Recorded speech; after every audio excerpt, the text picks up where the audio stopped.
Meine Damen und Herren, es hat mal einer gesagt, der härteste Mannschaftssport sei Wasserball. Nun, der das behauptet hat, beweist damit nur, dass er keine Ahnung hat von Kommunalpolitik. Die erste Mannschaft des Wasserballvereins Neptun der Stadt Schildershausen hat von ihrem Trainer Bernd Most gelernt, bei Unterwasserfouls Gleiches mit Gleichem zu vergelten. Aber verglichen mit dem Gerangel um das Rathaus von Schildershausen geht es bei den Kämpfen dieser 11 jungen Männer fair zu. Hier entlang, meine Herren.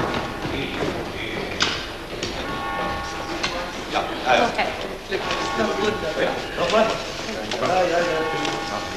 sehr schön. So, Bert? Sie haben als frisch gebackene Bezirksmeister eine Auszeichnung verdient. Die empfangen Sie jetzt gleich aus den Händen des Bürgermeisters Alois Schromsky.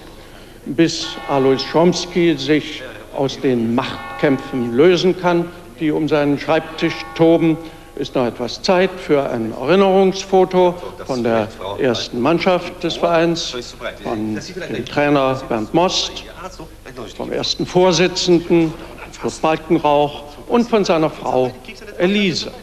So, dazu vielleicht der Trainer ein bisschen. Komm, ja. Ja, genau, so kriegen wir das rein. So kriegen wir das rein, das ist schön. Ja, so. So.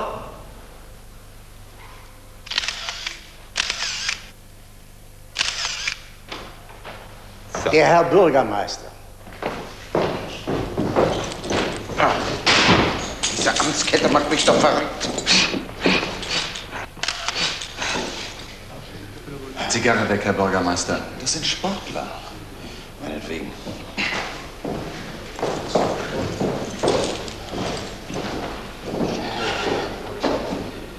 Sagen Sie mal, Wiegler, ist das Buffet nicht ein bisschen übertrieben für die Jungs? Denken Sie an die Wahl, Herr Bürgermeister.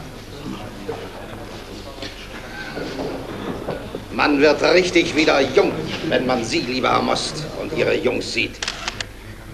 Gratuliere. Danke, danke, Herr Bürgermeister. Meine Wasserballer sind ganz stolz drauf, der Stadt Ehre gemacht zu haben. Hat sich doch gelohnt, dass meine Verwaltung Sie so gefördert hat. Ja, ja, Sie haben uns immer völlig in Ruhe gelassen. Fachleuten wie Ihnen wird man doch nicht reinreden. Nein, nein, es hat sich wirklich keiner um uns gekümmert. Ja, aber wenn Sie uns brauchten, dann waren wir immer zur Stelle. Dann traten Sie auf der Stelle. Ne? Auf der Stelle traten wir Dann traten Sie auf der Stelle an. Naja, sehen Sie. Gratuliere. Naja, wird schon werden. Meine sehr verehrten Damen und Herren, liebe Schwimmfreunde, kommen Sie doch ein bisschen näher. Und wie, Sie bringen das Bild mit der Zigarre in die Zeitung. Nach § 5 Grundgesetz findet Zensur nicht statt. Das war ja auch nur eine kleine Empfehlung. Naja, Lassen Sie Ihren alten Bürgermeister ein paar Worte sagen zu Ihrem Sieg über den VfE Poseidon in Bad Schlempe und zu dem Ruhmesblatt, das Sie damit in die Annalen der Stadt Schildershausen geflochten haben. Wir haben mit Ihnen den Atem angehalten. Als das erste Tor fiel, haben wir Freudentänze aufgeführt und uns auf die Schenkel geschlagen und geklatscht. Wiegler, Wasser. Wasser, Wiegler. Machen Sie schon.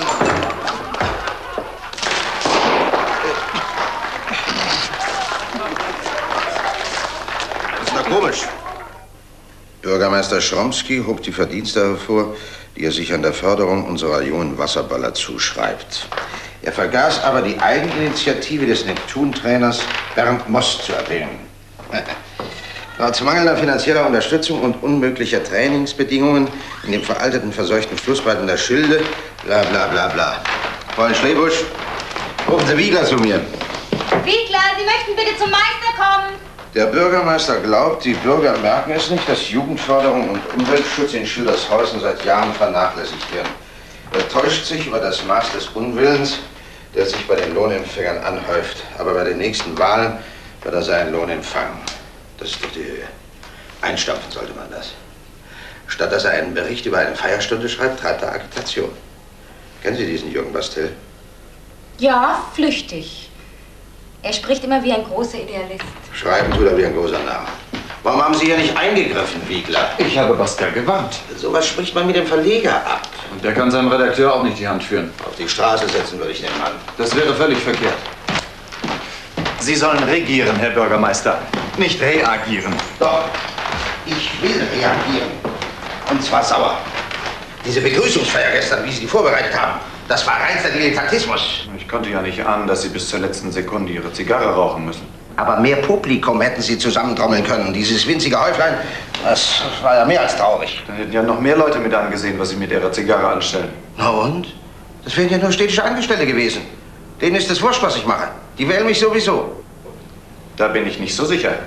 Wenn Sie nicht sicher sind, warum sind Sie dann eigentlich der Presse- und Werbechef? Nicht einmal vom Rathaus fernhalten können Sie diesen Jürgen Bastel. Er verpestet doch ganz Schildershausen mit seiner Umweltschützeragitation. Die Abwässer aus der Fabrik stinken eben. Seit 50 Jahren. Und keiner hat sich je darüber aufgeregt. Aber in diesem Jahr wird das Wahlthema Nummer 1. Das wird den Grünen ganz schön Auftrieb geben. Ein Grünschnabel macht noch keinen Sommer. Ja, hoffentlich haben Sie recht. Haben Sie nicht gesehen, wie gestern die jungen Wasserballer respektlos gegrinst haben? Alles Schuld von dem Trainer. Haben Sie gehört, wie er gestichelt hat? Ich hätte nichts für die Wasserballmannschaft getan.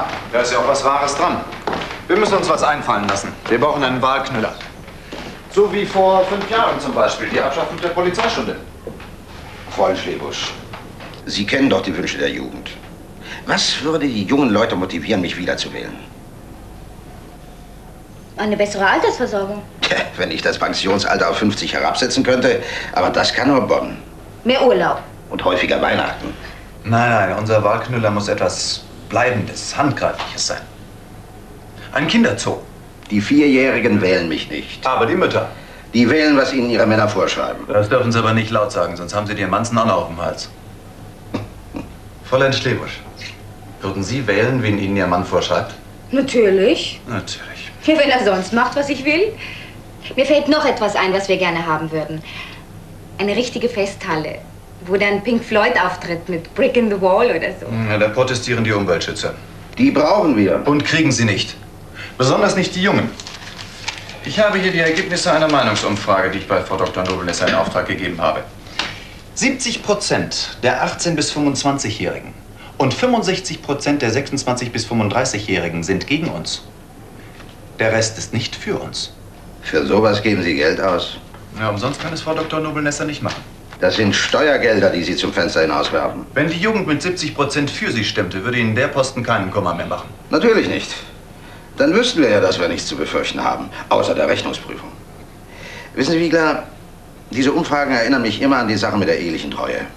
50% der verheirateten Frauen geben auf Befragungen zu, in der Woche 2-mal fremd zu gehen. Und 50% sind ihren Männern immer treu. Im Durchschnitt ist also jede Frau einmal pro Woche untreu. Stimmt's, Fräulein Schlebusch? Ich bin nicht verheiratet. Diese Umfrage ist ein Warnschuss.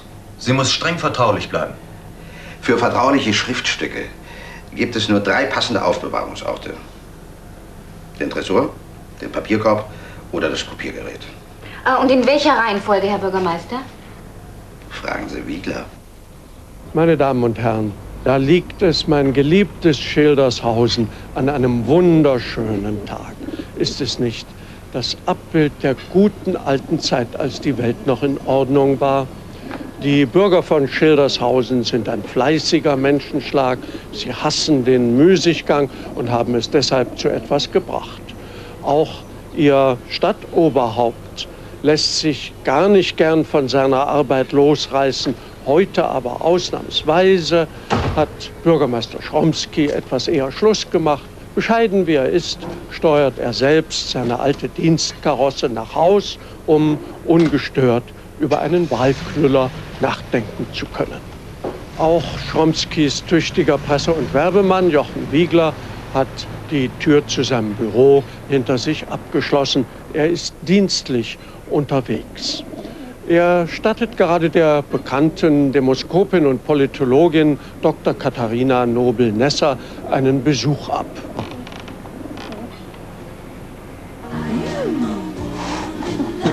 Wozu wohl Jochen Wiegler und Dr. Katharina Nobel-Nesser die Köpfe zusammenstecken?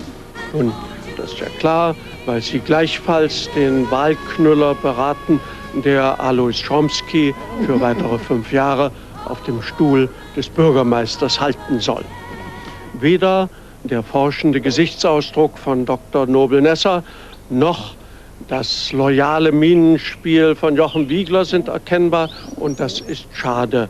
Unstreitig wird aber hier sehr geschuftet und für das Wohl der Stadt Schildershausen eine Menge Freizeit geopfert. Das silberne Band ist die Schilde, der liebliche Fluss, von dem Schildershausen den Namen trägt. Am Ufer des Flusses liegt die Fabrik. Seit Menschengedenken gibt sie den Bürgern der Stadt Arbeit und dem Rat der Stadt Gewerbesteuern. Die Schilde trägt geduldig alles, was deutscher Gewerbefleiß hineinleitet, zur Badeanstalt. Das ist der Ort, wo die abgehärtete Jugend Schildershausens Wasser schluckt und tritt. Diese altehrwürdige ehemalige Militärbadeanstalt ist die Wiege der Erfolge unserer Wasserballer und ihres Trainers Bernd Most. Ja, mach nichts, wenn der Gegner den Ellbogen ins Gesicht kriegt. Der Körper des Gegners ist unser Hilfsmittel. Den Ball über den Mann. Genau. Tempo, Tempo. Freundschaften werden hierzulande gern bei Kahnfahrten auf der Schilde geschlossen. Auch Kinder werden von den Schildershausenern traditionell zwischen Badeanstalt und Mühlenwehr auf Kiel gelegt. Das Pärchen in dem Kahn, das kennen Sie bereits.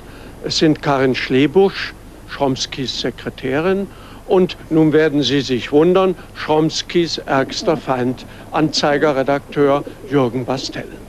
Da müssen wir nun alle Diskretion beiseite lassen und zuhören.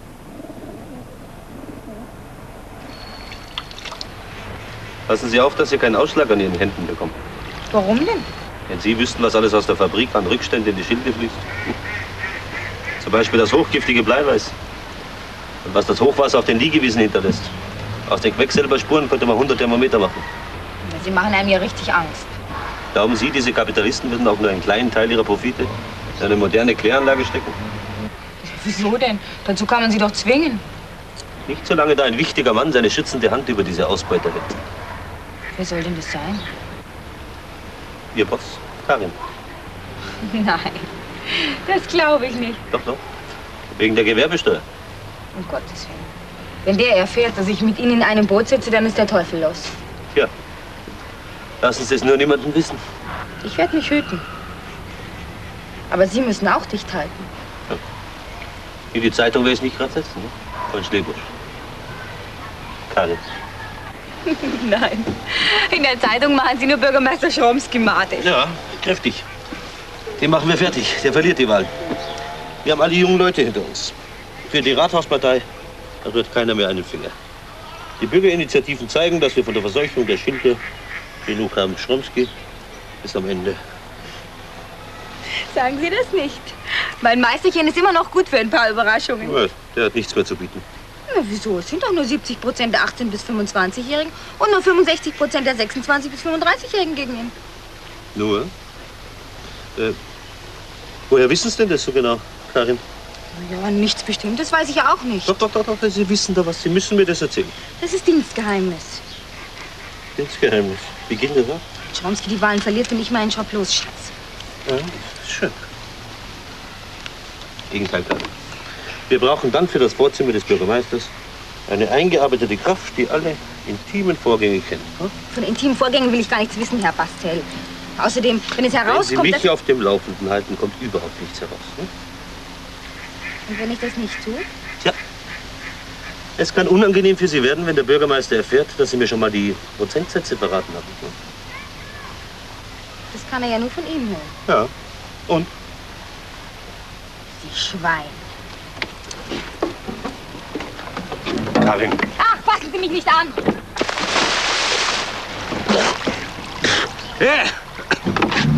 Wollen Sie mich stehen lassen? Klar.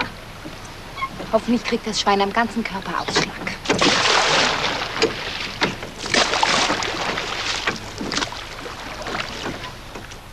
Wer die Turbulenzen der Kommunalpolitik kennt, wird mir beipflichten, wenn ich sage, es ist ungewöhnlich, wenn die Unschuld siegt und der Verführer reinfällt. In Schildershausen jedoch ist nichts unmöglich. Laut Dienstreisevorschrift steht Ihrer Gehaltsgruppe ein Hotelzimmer mit Bad in dieser Preislage nicht zu. Die Stadt schickt mich zu den Wasserballmeisterschaften. Ich soll aber selbst dafür blechen. Das verlangt ja keiner. Solange Sie nicht ein Hotelzimmer mit Bad benutzen, vorschriftswidrig. Wo hätte ich denn sonst schlafen sollen? Wie soll ich das wissen? Ich war doch nicht in Lorbach. Vielleicht im Obdachlosenasyl? Dann hätten Sie wenigstens die 37 Mark jeden sparen können pro Nacht. Finden Sie das in Ordnung? Wo kann ich mich beschweren? Beim Bürgermeister Schromsky. Der kennt doch auch nur seine Vorschriften. Der kennt sie nicht. Also wo dann? Bei Frau Dr. Salm. Als Vorsitzende des Ausschusses für Jugend, Sport und Gesundheit. Kann sie vielleicht eine Ausnahmeregelung für Sie beantragen? Seit wann haben Sie diese Beschwerden? Seit vorgestern. Haben Sie was Außergewöhnliches gegessen? Nein, Fräulein Doktor. Zu viel geraucht? Nein, ich bin Nichtraucher. Bravo. Getrunken? Zu viel getrunken? Ja, ich habe beim Schwimmen in der Schilde zu viel Wasser geschluckt. Spielen Sie auch Wasserball? Ja, mit mir wurde Wasserball gespielt. Kann sein, dass ich zu viel von den Rückständen der Fabrik geschluckt habe.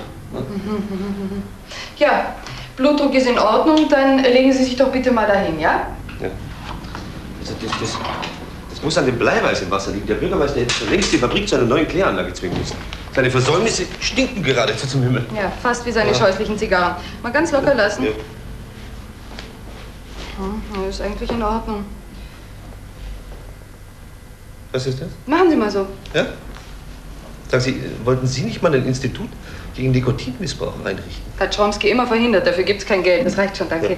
Jetzt schauen Sie mal auf meinen Finger. Ja. Schauen Sie, wir vom Anzeiger, wir sind sehr für Ihr Projekt. Wir werden Sie Nein, bei der nächsten, Kopf ruhig halten. wir werden Sie bei den nächsten Wahlen, wenn wir Sie gegen Schromsky unterstützen. Das können wir auch brauchen. Machen Sie mal bitte die Hose auf. Wie? Nur den Knopf. Ja. Danke, das reicht, danke. So, Moment. Ja.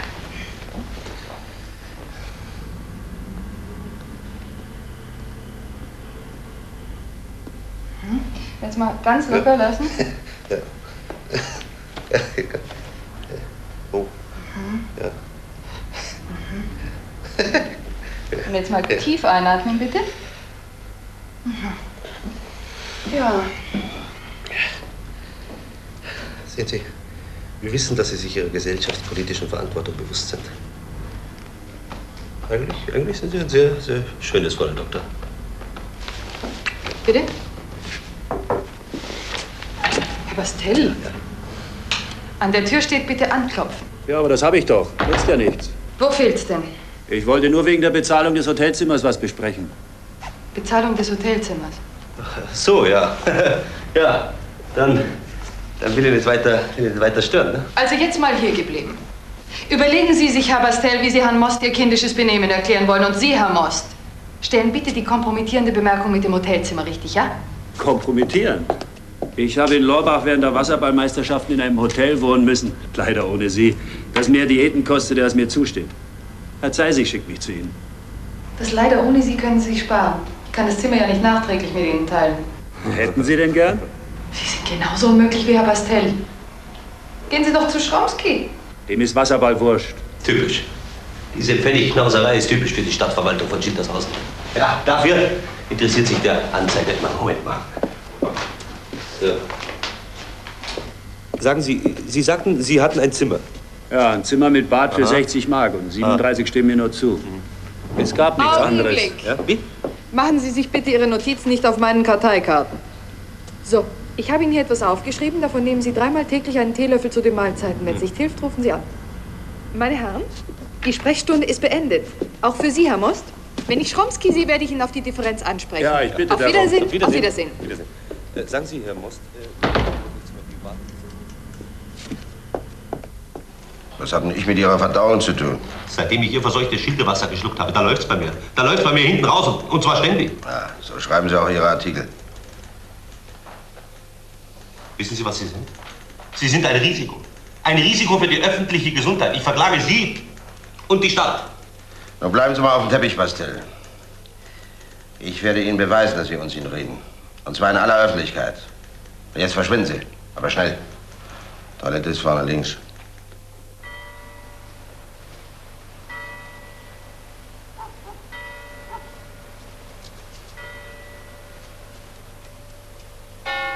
Was macht ihr denn da? Was sollen diese Schmierereien? Kommt doch mal her! Kommt doch mal her! Halt, stehen bleiben!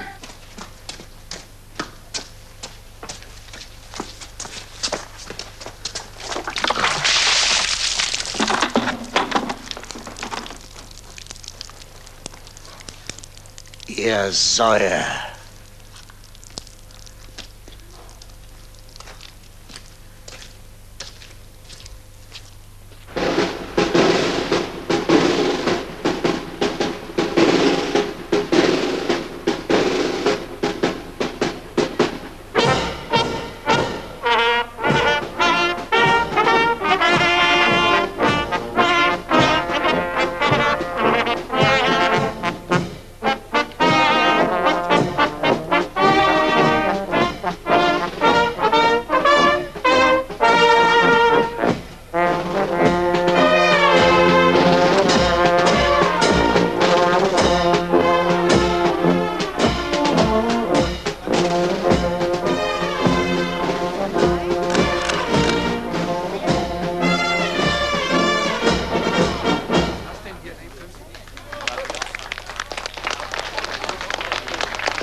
Meine Damen und Herren, die Dinge spitzen sich zu.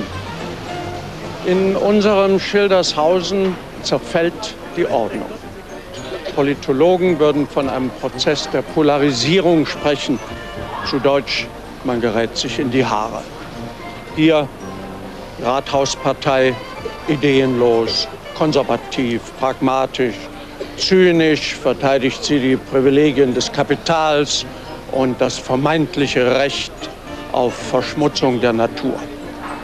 Da die Anzeigerpartei, Jugend, Sportler, Umweltschützer, Reformer, Grüne, Presse, dynamisch, reformbewusst, vital, dirigiert von Jürgen Bastell, angeführt von Dr. Vera Salm, formiert sie sich zur Säuberung der Schilder und zum Sturm aufs Rathaus. Allerdings, noch ist einer nicht beseitigt, der während der letzten 20 Jahre Schildershausen regiert hat, Bürgermeister Alois Chomsky.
Von den Methoden des Kampfes zwischen Rathaus und Anzeigerpartei gibt Ihnen die herausfordernde Geste des Bürgermeisters einen Vorgeschmack.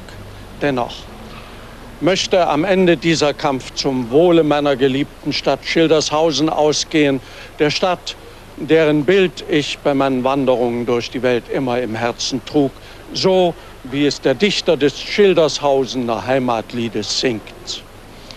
Bin ich fern im fremden Lande, sehn ich mich nach dir zurück, an der Schilder Silberstrande liegt die Heimat, liegt mein Glück. Jetzt sagen Sie bloß, Sie haben in der Brühe gebadet. Nee. Ich wollte bloß ein bisschen in der Sonne sitzen und nachdenken. Hoffentlich ist Ihnen was eingefallen. Mene, Tekel, Ufersinn. Was sagen Sie? Das war die Schrift, die dem belagerten König Belsazar an der Wand erschien. Im Kino? In der Bibel.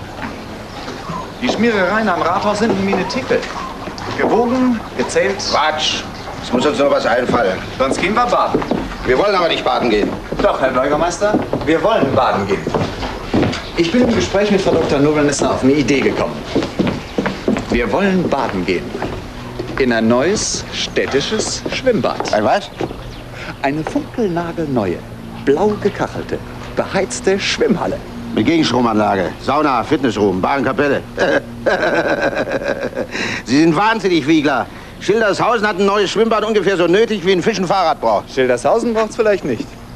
Aber Sie brauchen es, wenn Sie wiedergewählt werden wollen. Sowas ist für uns viel zu teuer. Aber nicht, wenn wir Tribünen bauen. Für die Wasserballmeisterschaften. Mit 1000 Zuschauern ab 10 Mark können wir leicht rechnen, wenn sich unsere Mannschaft die Landesmeisterschaften holt. Mhm. Ja. Damit hätte man die Jungen. Und was sagen die Alten? Bravo, sagen sie. Wir brauchen bloß einen höheren Sprungturm zu bauen, als Sie in Bad Schlempe haben. Und die Umweltschützer? Die grüne Seifenblase zerplatzt, wenn jeder erstmal in geklortem Wasser schwimmt. Wiegler? Irgendwas an Ihrer Idee gefällt mir. Gefällt mir sehr gut. Es ist eine zündende Idee. Ja, und wann soll denn dieses funkelnagelneue geheizte Schwimmbad fertig sein? Na ja, sagen wir Grundsteinlegung am Wahltag. Das ist gut. Das gibt ein dickes Interview im Anzeiger. Aber ohne Zigarre. Und wie wollen wir denn dieses blau gekachelte Schwimmbad mit dem kristallklaren, keimfreien Wasser nennen? Naja, es soll ja ein Denkmal für den Bürgermeister werden. Und ein Denkzettel für seine Feinde. Also, Bürgermeister Schromsky-Bad. So ist es.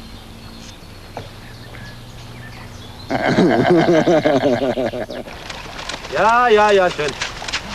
So. Wie fühlen Sie sich, Herr Bastel? Danke, Fräulein Dr. Sand. Die Magenschmerzen sind weg. Fast weg, ne? Manchmal habe ich es noch ein bisschen eilig. Aber ist kein Wunder bei Bleiweiß und Quecksilber, ne? Jetzt schauen Sie sich diesen kränklichen Pflanzenwuchs an. Was hier los ist, wird die chemische Analyse klarstellen. Sollen wir noch eins machen?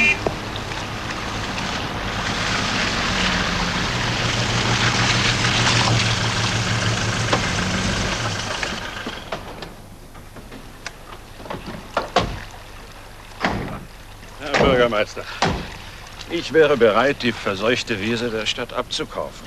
Was wollen Sie denn mit diesem Sumpf anfangen? Entgiften mit kommunalen Mitteln. Oder verpachten mit gewissen Auflagen. Ja, womöglich an die Stadt, hm? Vielleicht. Balkenrauch, Sie schrecken aber auch von nichts zurück. Sie können wohl auch nirgendwo fehlen, Bastel, was? Was sagen Sie bitte? Ja, Sie haben schon verstanden. Na, Fräulein Doktor? Schon viele Würmer fürs Angeln gegraben? Wir nehmen Proben für eine Analyse, Herr Bürgermeister. Auf Giftmüll muss die Jugend von Schildershausen liegen, Herr Bürgermeister. Hier sind 10 Sack Beweismittel. Die Fabrik sollte gesprengt werden. Das schreiben Sie mal in Ihrem Anzeiger. Da werden Ihnen die Arbeiter der Fabrik sicher sehr dankbar sein. Graben Sie ruhig weiter. Der Herr Bürgermeister ist über die Situation sehr besorgt und lässt deshalb die Liege- und Spielwiesen sperren. Die Badeanstalt wird natürlich auch geschlossen. Und vergessen Sie nicht, ein Foto zu machen. So, bravo. Das wird dem Bürgermeister Wahlstimmen kosten. Ich gratuliere, Fräulein Doktor. Oh. Könnt ihr mal einen Moment halten?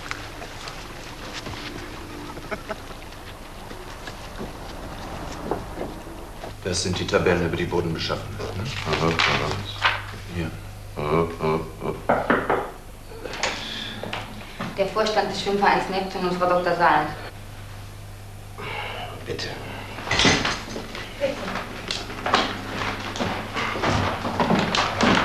Herr Bürgermeister, der Schwimmverein Neptun hat uns beauftragt, gegen die Schließung des Flussschwimmbades zu protestieren. Frau Dr. Salm, als Vorsitzende des Ratsausschusses Gesundheit, Sport und Familie, wird Ihnen erklären, warum unsere Maßnahme notwendig war. Der Zustand der Liegewiesen an der Schilde gibt zu Besorgnissen Anlass. Von der Schließung des Schwimmbades war nie die Rede. Ich habe hier das Gutachten eines namhaften Experten. Bei ausreichender Klärung, das heißt Entgiftung der chemischen Einleitungen, also wenn die Fabrik endlich gezwungen würde, diese Kläranlage zu bauen, stellt das Schildewasser am alten Flussschwimmbad keine Gefährdung für Schwimmer dar. Unser Sachverständiger ist erstens nicht der Ansicht, dass die Ursache der Wasserverschmutzung in der Fabrik zu suchen sei und hält zweitens die Verseuchung für äußerst gravierend. Da steht Gutachten gegen Gutachten. Ihr Sachverständiger hat ja nur 67 Seiten zusammengeschnitten, während unser Gutachten 312 Seiten umfasst. Und den Steuerzahler sicher doppelt so viel gekostet hat wie meines. Eine Stadt wie Schildershausen kann ja nicht wegen eines lumpigen Gutachtens auf ihr Schwimmbad verzichten. Das Flussschwimmbad bleibt geschlossen. Darauf können Sie Gift, darauf können Sie Schildewasser nehmen, Fräulein Dr. Salm. Ich habe als Bürgermeister die Pflicht, von meinen Mitbürgern Schaden abzuwenden. Da hätten Sie mal eher mit anfangen sollen. Die Unterlassungssünden der Vergangenheit rächen sich jetzt. Frau Dr. Salm, meine Herren, bitte, nehmen wir Platz.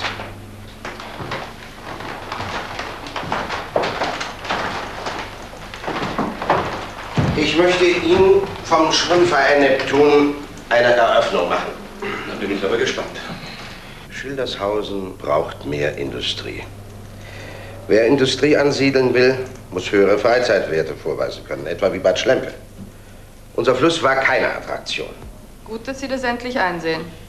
Wir brauchen ein blau gekacheltes, beheiztes Schwimmbad mit kristallklarem Wasser. Wer soll denn das bauen? Die Stadt.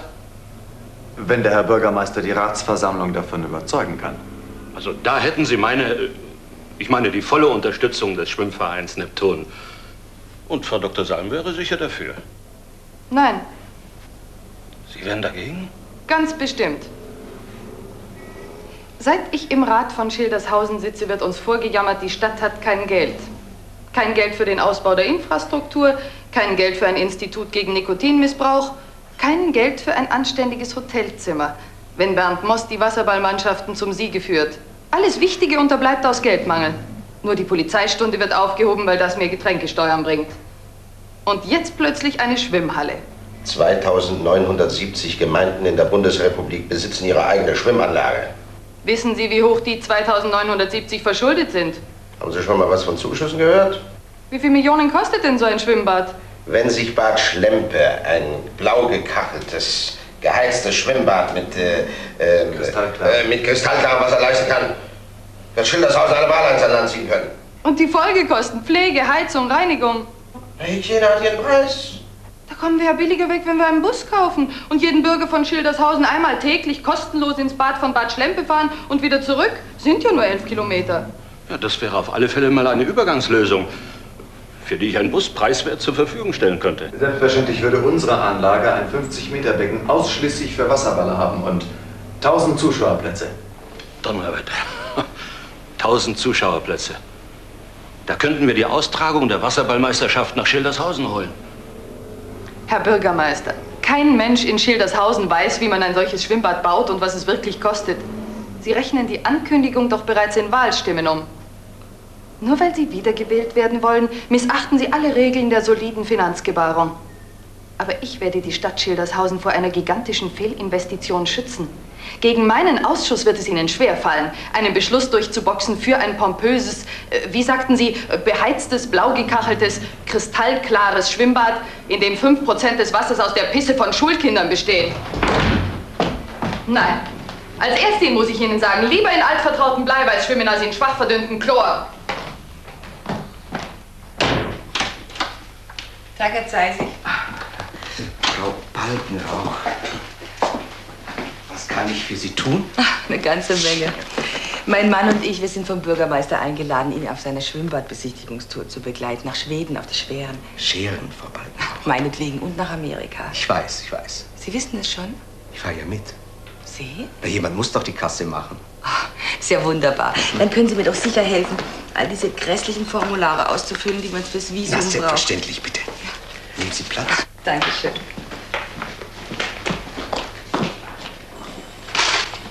So.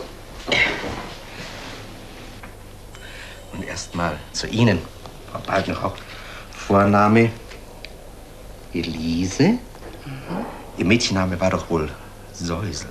Ah, Sie haben aber ein gutes Gedächtnis.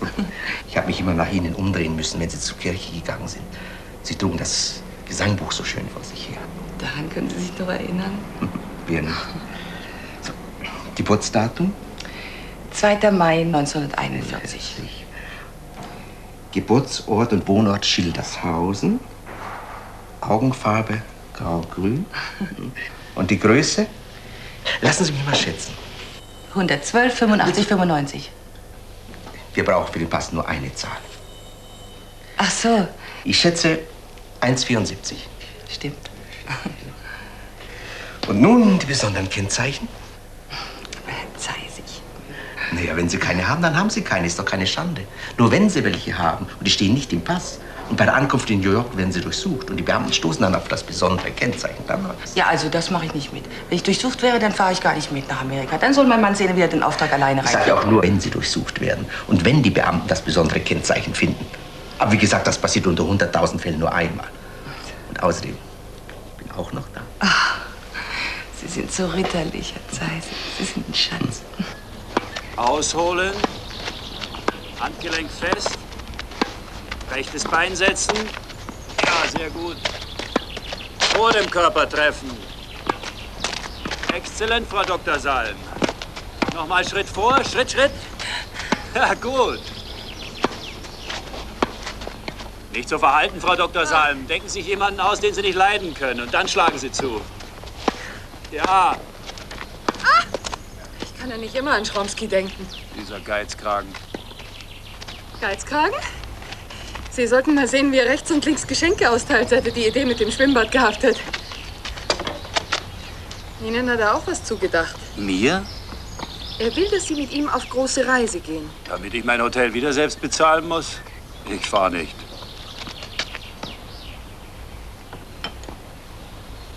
Hören Sie, Bernd.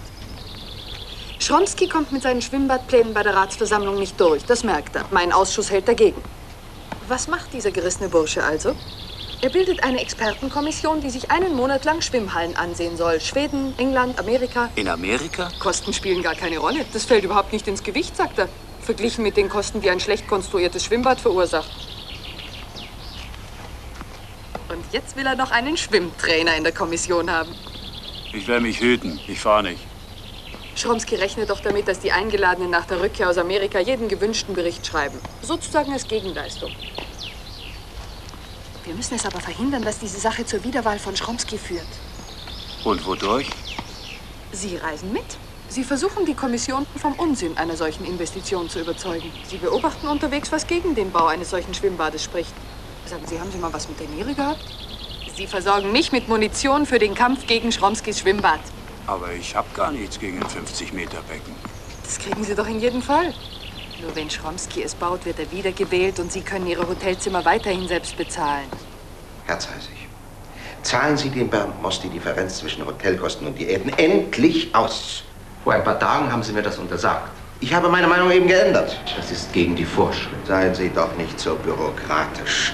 Vorschriften müssen flexibel gehandhabt werden. Und die Rechnungsprüfung? Für die Rechnungsprüfung brauchen wir eine Begründung. Sie muss nicht intelligent sein, aber sie muss einen Bürokraten überzeugen. Wenn Sie die nicht erfinden können, Herr Zeisig, wer dann? So flexibel bin ich nun wieder auch nicht. In Amerika müssen Sie auch flexibel sein, Herr Zeisig. Sagen Sie mal, können Sie eigentlich Englisch? Kein Wort. Naja, Freund Schlebusch wird Ihnen helfen. Okay, written I'm heavy on the wire. Wie bitte? Ich sagte, darin bin ich schwer auf Draht. Ach so. Also, wie ist es nun mit der Differenz, Herr Zeisig? Wie soll ich das begründen? Wie wäre es denn folgendermaßen, Herr Zeisig? Bernd Most schreibt Ihnen einen Brief mit der Zusicherung, dass er das Zimmer mit Bad nehmen musste, aber das Bad nicht benutzt hat. Wer das Bad nicht benutzt hat, dann kann ich einen höheren Satz zahlen. Das Ei des Kolumbus. Bestellen Sie Bernd Most gleich zu sich. Ja. Fehlt nur noch eine Idee, wie wir die Opposition von Fräulein Dr. Salm überspielen. Ja, das ist doch ganz einfach. Tauschen Sie die Rollen. Ich bin kein Transvestit. Natürlich nicht, Herr Bürgermeister. Aber Sie bieten der Leiterin der Opposition an, sich selbst ihre Meinung über den Schwimmbadbau zu bilden. Schönen Dank. Sie wollen wiedergewählt werden. Eine selbstlose Geste hilft Ihrem Image. Sie bleiben selbst hier, verzichten auf eine schöne Reise und die Leiterin der Opposition soll sich dort drüben ihre Meinung über den Schwimmbadbau selber bilden. Sie wird nicht widerstehen können. Außerdem wird sie glauben, sie könnte das Urteil der Kommission immer noch negativ beeinflussen. Naja, und kann sie das nicht? Dafür sorge ich. Zum Besten von Schildershausen könnte ich auf eine Reise nach Amerika verzichten.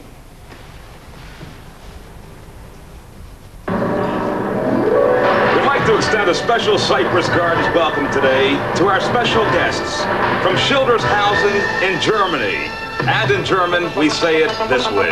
Meine lieben Freunde aus Schildershausen in Deutschland, wir freuen uns, dass Sie zu uns gekommen sind, um Swimmingpools zu studieren. Stehen Sie doch bitte auf, damit alle Sie sehen können.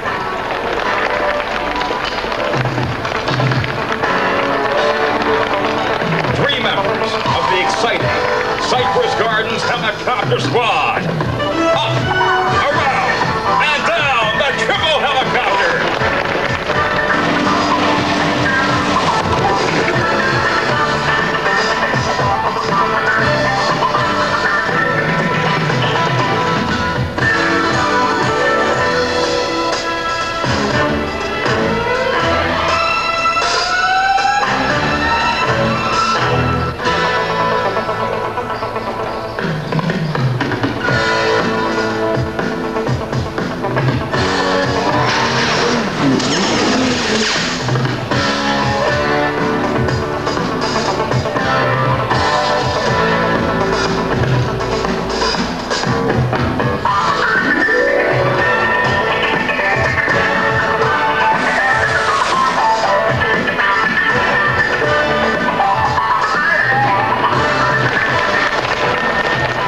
Meine Damen und Herren, Sie werden es bereits bemerkt haben, Bürgermeister Alois Chromsky hat die Kommission zum Studium international anerkannter Schwimmanlagen allein auf die Reise gehen lassen. Er selbst hält in Schildershausen entsagungsvoll die Stellung.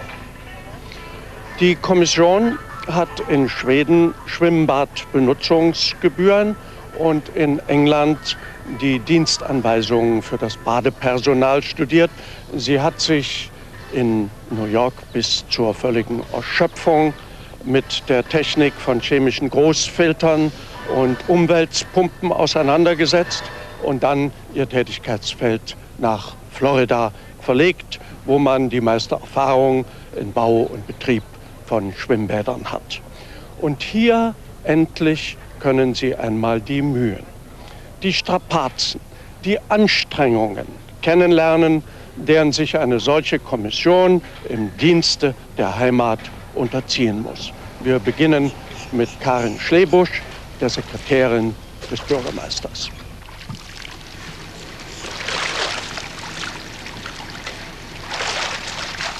Oh, well, Billy, the button must be smooth. Oh, yes. Very smooth indeed. Oh, you hear the noise? Karin lässt sich von einem Fachmann namens Billy zeigen, wie glatt alles unterhalb der Wasserlinie beschaffen sein muss. So wie sie die Hände frei hat, studiert sie die Fülle der Gerätschaften, die im Zusammenhang mit einem Swimmingpool notwendig sind. Moderne Schwimmanlagen müssen im Zusammenhang mit den innerstädtischen Verkehrsadern geplant werden. Von Dr. Vera Salm und Jochen Wiegler, des Bürgermeisters alerter Presse- und Werbemann, sind mit dieser Frage sehr intensiv beschäftigt, während sie zugleich das verschlungene Kanalsystem von Cypress Gardens erforschen. Es ist die gemeinsam ertragene Anstrengung solcher langen Studienreisen, welche die Anzeigerpartei und die Rathauspartei einander näher bringt. Und das ist der eigentliche Gewinn von Studienreisen für die Gemeinde. Und das vergisst der Bund der Steuerzahler, wenn er wegen der unverhältnismäßig geringen Kosten einer solchen Studienreise nörgelnde Betrachtungen anstellt. Nur Sie verstecken sich dauernd hinter irgendwas. Zum Beispiel die Brille. Ich bin schwachsichtig. Wieso? Können Sie mich nicht sehen? sehr verschwommen. Wird's jetzt deutlicher? Kaum. Und jetzt? Jetzt wird's allmählich klar.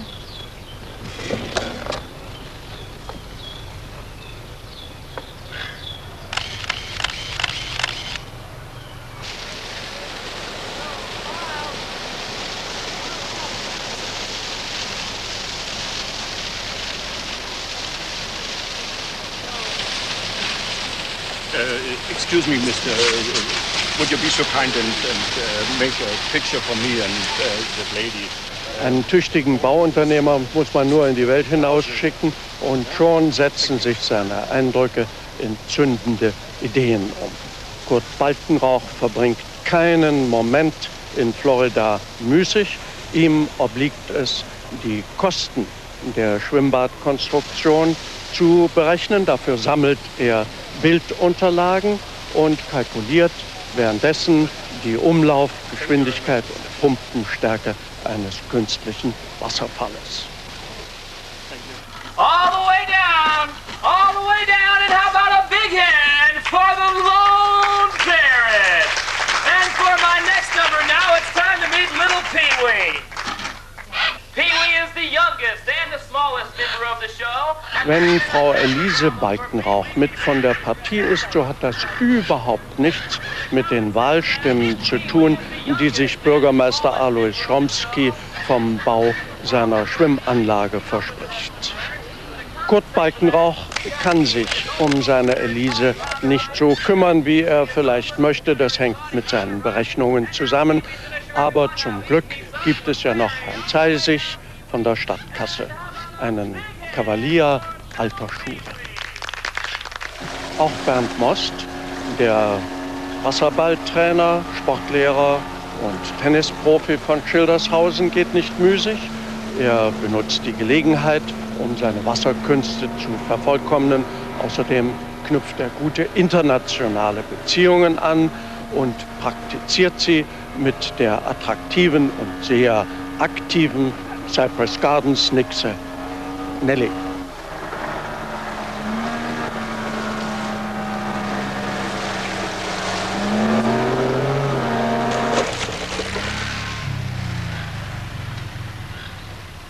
Oh, nice fall there. Yes, I did my best. Can you give me a hand, darling? Please. Oh, sure.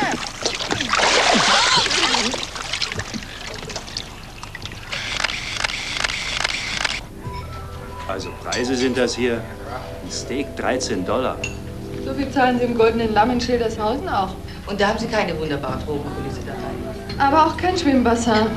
Chlorgase und kein Nester im Rohrsystem.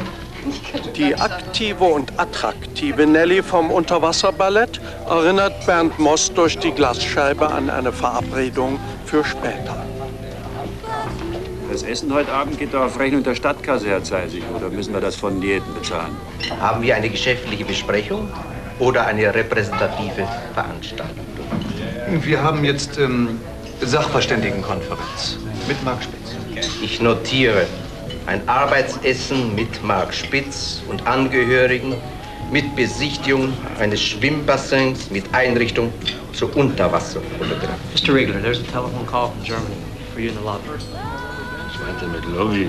Herr Wiegler, da ist ein Anruf für Sie aus Deutschland in der Empfangshalle. I'm heavy on the water. Schönen Gruß an Chromsky. Good evening and welcome to the restaurant. My name is Billy and I'll be your waiter this evening. Are you all ready to order?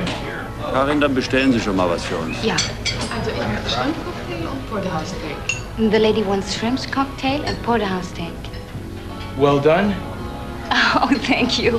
Er sagt, mein Englisch wäre sehr gut. Medium rare or rare? Oh, not very often. Pardon? Er meint, ob wir selten Fleisch essen. Also mich macht die amerikanische Küche dick. Nicht die Küche, Liebling. Dein immenser Appetit. Schütt das Zeug nicht so runter. Das ist doch hochprozentig. Na klar. Ist ja Whisky. Gut Leben ist die beste Vergeltung. Wie meinen Sie das? Ich meine, das Leben ist uns einem viel schuldig. Was ist denn los? Irgendeiner hat gepetzt. Was denn gepetzt? Unsere Fotos stehen im Anzeiger. In der New Yorker Disco hat jemand Aufnahmen gemacht. Unterschrift? Wie sich unsere Experten die Kenntnis von Schwimmbädern verschaffen. So eine Gemeinheit. Bin ich auch zu sehen? Wir haben nicht fotografiert. Und ich war nicht beim Friseur. Wer kann denn an sowas Interesse haben? Frau Dr. Salm, da sagen Sie mal dem Jürgen Bastil einen schönen Dank für. Ich habe jedenfalls unserem Bürgermeister versichert, dass es von uns niemand gewesen ist. Aber wenn von uns keiner gepetzt hat, dann muss uns einer gefolgt sein. Nachgeschlichen. Moment, in dem Restaurant in New York, da war ein Mann mit Bart, der hat fotografiert. Heute Morgen ist das nicht auch einer mit Bart gewesen? Und mit Brille. Bei der Bootsfahrt. So ein kleiner, der hat mich auch verewigt. Am Wasserfall. Ja, der wohnt im Hotel. Thank you very much, Mr. Bastel. Have a good trip back to Germany. Thank you, man. Thank you for everything. I left the suit up on the bed. Yes, sir. And Mac, don't forget. Thank you very much. Also wenn er im Hotel wohnt, dann muss man mit ihm reden. Nein, nein, nicht mit ihm reden. Wir müssen ihm die Fotos abkaufen, die er inzwischen von uns gemacht hat. Die könnten ja noch kompromittierender sein. Nicht abkaufen, eins über den Kopf und klauen. Also jetzt hast du wirklich einen, Herr Krone. Ihr Mann hat aber recht, Frau Elisa. Wenn wir die Fotos nicht sicherstellen, ist es mit unserem Schwimmbad zum Teufel. Und mit dem Image ist es Essig. Ich mach das. Du bist doch viel zu blau. Und außerdem bist du nicht mal ein Einbrecher. Nee, bloß Bauunternehmer. Moment mal, wir müssen den Mann irgendwie beschäftigen und währenddessen sein Zimmer durchsuchen. Karin beschäftigt ihn. Muss das ausgerechnet heute sein? Morgen ist es zu spät. Herr Most, Sie sind auf die Idee gekommen. Sie werden sie jetzt auch durchführen. Jawohl. Heute Abend? Ich appelliere an Ihren Lokalpatriotismus. Und ich trinke auf das Wohl von unserem guten alten Schrumski. Bin ich fern im fremden Lande, seh ich mich nach dir zurück. Du gehst jetzt sofort auf dein Zimmer.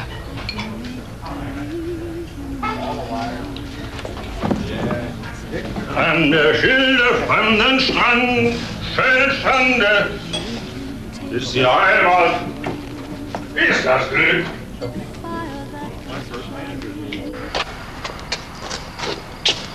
Bin ich fern im fremden Lande, seh ich mich nach dir zurück.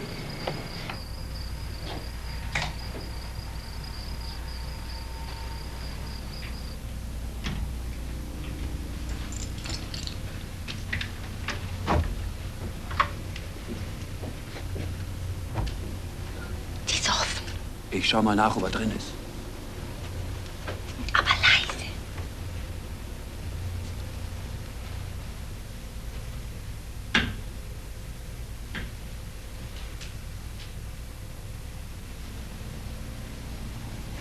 Er ist nicht da. Pass auf, Karin, ich warte jetzt auf ihn nebenan. Stromski heimst die Wahlstimmen an. Und Sie sehe ich schon die Wasserfilter putzen. Ich weiß was viel Besseres. Die niederen Dienstleistungen müssen von der Opposition erbracht werden. Der Luxusbadetempel, der Schromski vorschwebt, ist überhaupt nicht zu finanzieren. Das sehen Sie doch jetzt ein. Wenn Sie mich so ansehen, gebe ich alles zu. Diese Reise ist also herausgeworfenes Geld. Vollkommen sinnlos. Absolut nicht. Wenn Sie nur nicht Schromskis Mann wären. Nelly hat die Vorstellung unter Wasser beendet. Die Zimmernummer von Bernd Most ist ihr geläufig. Es muss aber nicht jeder aus Schildershausen wissen, dass sie dorthin geht.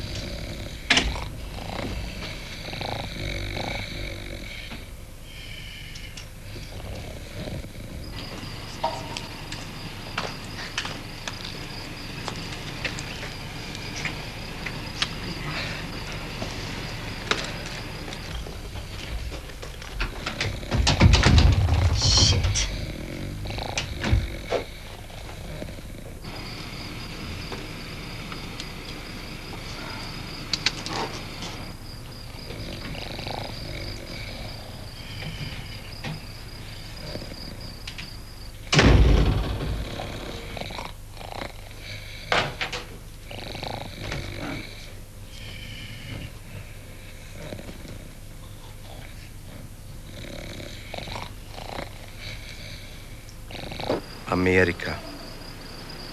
Du Land der unbegrenzten Möglichkeiten. Psst. Hey, Mac, come here. What room is Karen Schlebusch in? Who, Karen Schlebusch? Is she pretty? Pretty? Are you kidding me? She's beautiful. 224. Good luck, old boy. Thank you, Mac. Oh, by the way. Einem Freunde wird man doch sagen dürfen, dass Karens Zimmer durch eine Zwischentür aus dem Nebenraum zugänglich ist. You're the greatest.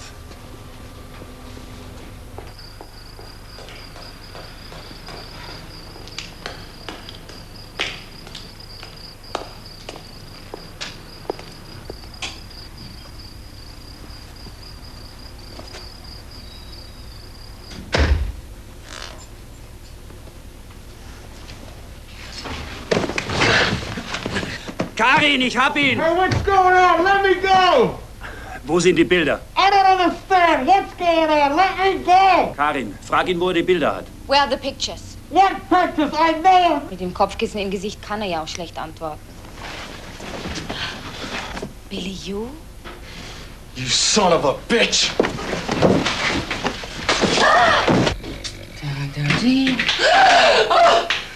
Was machen Sie denn da? I'm terribly sorry, but I've come in the wrong door. You see, it's the wrong door. Yeah. You two have a nice evening. Good night. Lass los!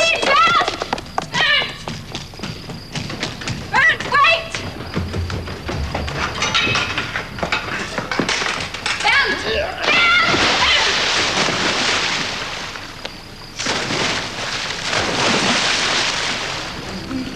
Take it home. Sage niemand, die Schildershausener Kommission gehen den Schwimmbädern nicht auf den Grund.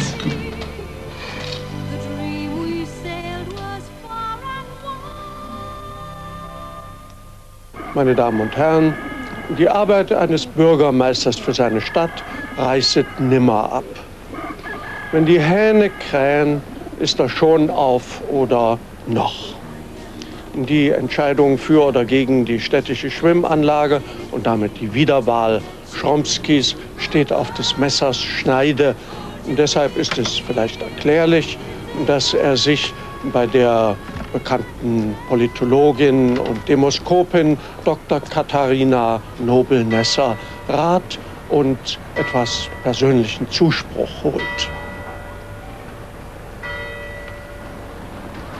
Inzwischen ist die Delegation aus Florida braungebrannt und erlebnisgesättigt in ihre Heimatstadt zurückgekehrt.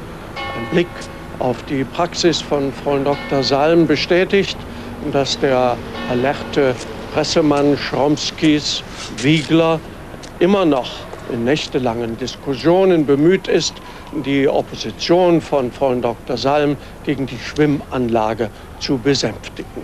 Heute soll die entscheidende Ratssitzung stattfinden. Aber was für einen Leitartikel wird der Anzeiger schreiben? Der Debatte könnte ja ein publizistischer Kanonenschlag vorauslaufen, etwa ein hämischer Artikel über die Kosten der Studienreise oder eine Anspielung darauf, dass ausgerechnet ein Bauunternehmer-Ehepaar mit auf die Reise genommen wurde oder noch ein kompromittierendes Foto, nachdem aus New York, diesmal von der Schwerarbeit der Delegation in Florida. Aber nichts dergleichen. Keiner muss um seinen Ruf besorgt sein. Chromsky hat wohl mit dem Verleger gesprochen und der kleine Journalist Jürgen Bastel muss sich zähneknirschend dem Diktat des Kapitalisten beugen.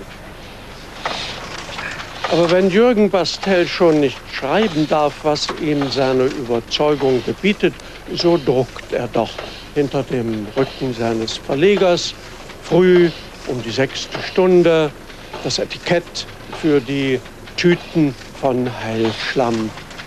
Diesen Schlamm hat er auf den inzwischen von ihm gepachteten Liegewiesen an der Schilde abstechen lassen zum Verkauf als Fango-Packung an medizinische Bäder und an Institute für Heilmassage.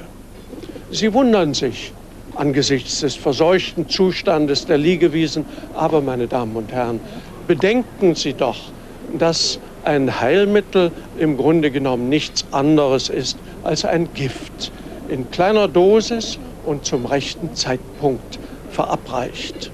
Was den Fisch im Fluss umbringt und den Vogel am Wasser, das kann auf einen Menschen durchaus anregend wirken, stimulierend.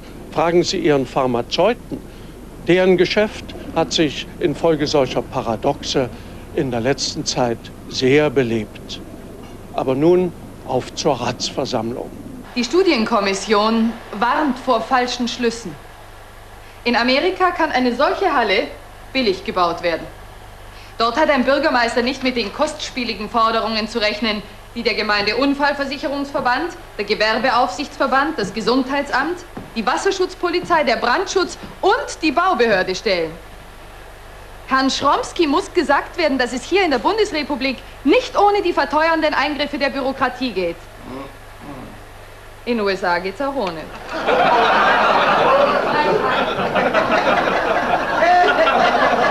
Eine Frechheit! Verzeihung, da ist ein ganz falsches Bild in den Diakreisel gerutscht. Aber wieso denn? Ist doch goldrichtig. Na, warte.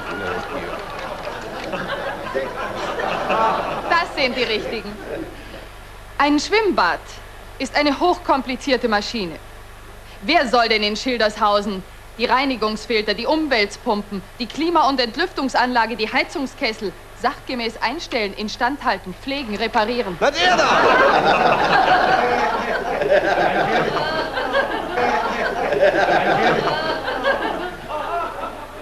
Wer hat sich da nur einen solchen Unfug erlaubt? Das ist unerhört.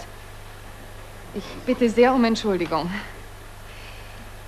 Die Personalkosten machen den größten Posten aus in einer Nachfolgerechnung, die der Herr Bürgermeister nie realistisch aufgestellt hat.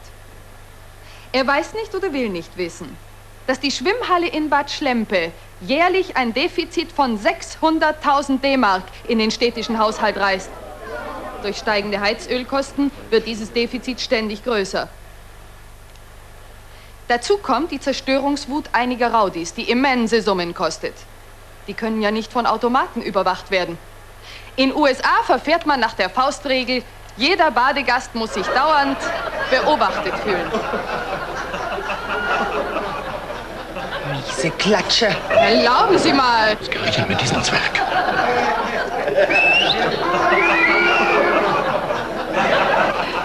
Die Studienkommission hat sich von der Auffassung freigemacht. Mehr freimachen! Unterbrechen Sie doch nicht immer! Die Kommission hat sich mehrheitlich zu der Empfehlung durchgerungen, den Bau des Schwimmbads zu unterlassen. Lichterhallen, das ist eine Provokation! Bitte, meine Damen und Herren, bitte. Stellen wir doch die Ruhe wieder her. Und behandeln wir unseren Gegenstand mit der Würde, die für Schildershausen sprichwörtlich ist. Kopf hoch, Fräulein Dr. Salm. Das Missgeschick mit den Bildern ist so schlimm nicht.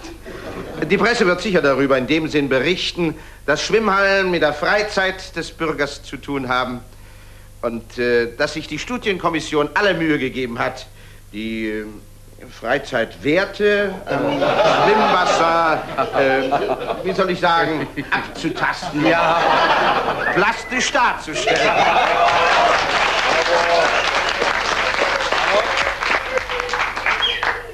Nun, meine Damen und Herren, ich teile nicht den Pessimismus der Kommission.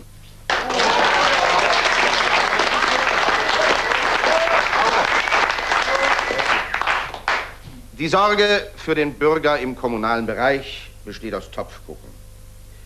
Ich habe in verschiedene Töpfe geguckt und festgestellt, dass wir Kreiszuschüsse, Bundeszuschüsse, Landeszuschüsse, Zuschüsse der Sporthilfe für unsere Wasserballmannschaft, Zuschüsse zur Strukturverbesserung und Zuschüsse für uns als Einwohner des schwer geprüften Zonengrenzgebiets bekommen können.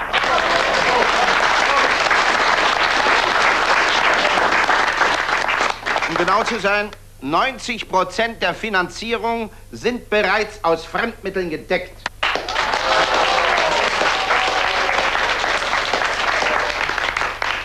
Sollen wir auf diese runden 7 Millionen verzichten, weil uns 700.000 Mark fehlen? Nein, niemals. Na, und die fehlen uns ja gar nicht. Wir haben sie. Wir haben vorgesorgt. Wir werden kein Defizit machen wie unsere Kollegin Bad Schlempe. Wir werden nach dem Bau der Anlage genauso schuldenfrei dastehen wie vorher. Was ist mit den Reisekosten? Ich werde nach den Reisekosten der Kommission gefragt. Wie hoch belaufen Sie sich, Herr Zeisig? 120.000 D-Mark. Einschließlich Bewirtung und Werbungskosten. Frau Dr. Salm hat nur den Sekt gebadet. Ich verwahre mich gegen solche Verleumdungen. Herr Bürgermeister, ich verlange, dass Sie das sofort klarstellen. Ruhe! Ruhe! Selbstverständlich hat die Führerin der Opposition im Rahmen ihres Auftrags gehandelt, wenn sie einen Fachmann wie Marc Spitz zu einem Arbeitsessen einlädt. Ja, im Arbeitszimmer. Ja. Vielleicht werden wir Schwierigkeiten haben, diese Ausgaben vor dem Rechnungshof zu belegen, wenn wir kein Schwimmbad bauen. 120.000 für nichts und wieder nichts, das ist kein Pappenstiel, selbst für die Rechnungsprüfung. Sehr richtig. Veruntreuung! Moment mal. Die Stadt Schildershausen zahlt ja diesen Betrag gar nicht. Immer vorausgesetzt, das Schwimmbad wird gebaut. Herr Balkenrauch, Mitglied der Studienkommission und Vorsitzender von Neptun, hat sich bereit erklärt, die Reisekosten im Rahmen seiner Vorplanung voll zu übernehmen. Oh, wieso denn? Doch unerhört. Vetternwirtschaft. Seit wann wird sowas ohne Ausschreibung gemacht? Ich weiß gar nicht, was Sie wollen. Die Ausschreibung erfolgt ja. Darf ich Herrn Bastel antworten? Bitte sehr. Das höre ich mir an. Die Ausschreibung ist vorbereitet. Sie wird auch an die Firma gehen, die die Erde auf den Liegewiesen an der Schilde absticht und als Heilschlamm verpackt an Massageinstitute verkauft. Diese Firma wurde von Herrn Bastel nach der von ihm erzwungenen Schließung des Flussbades an der Schlempe gegründet.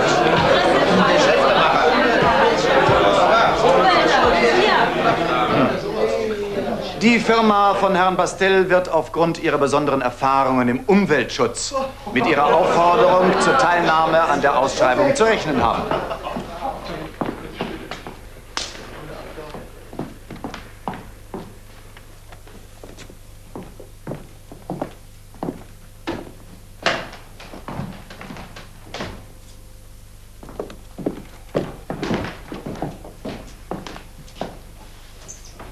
Und für Sie denke ich mir noch was ganz Spezielles aus.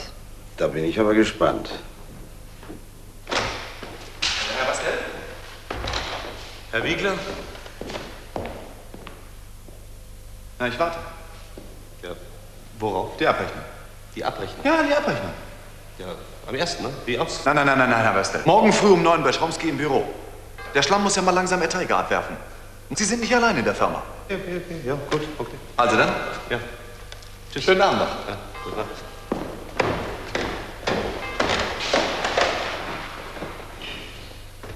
Ein guter Grundstein bürgt für ein gutes Ende. Es mögen die Jahrhunderte vergehen. Der Bau soll fest und unverändert stehen. Bitte. Danke sehr. Bravo!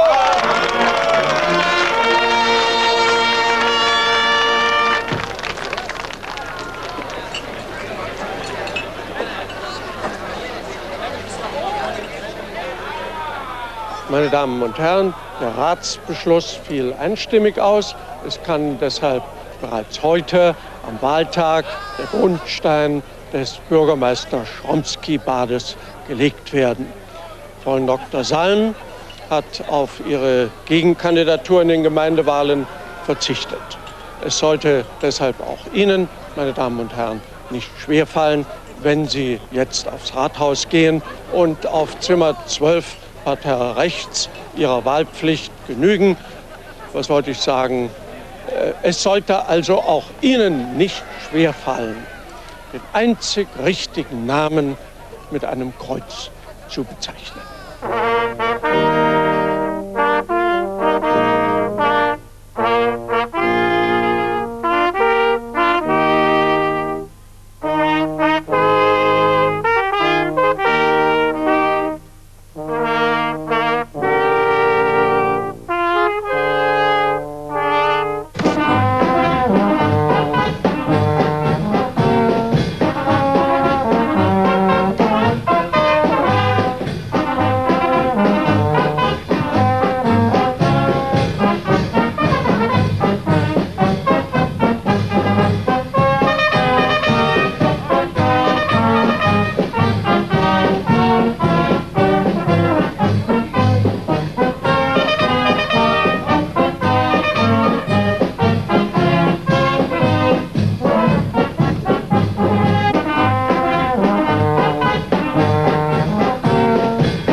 Meine Damen und Herren, wer gern erfahren möchte, wie sich das politische Schicksal des Alois Schromsky des Weiteren gestalten mag, der sei auf Dienstag, den 30. April, 22:05 Uhr verwiesen.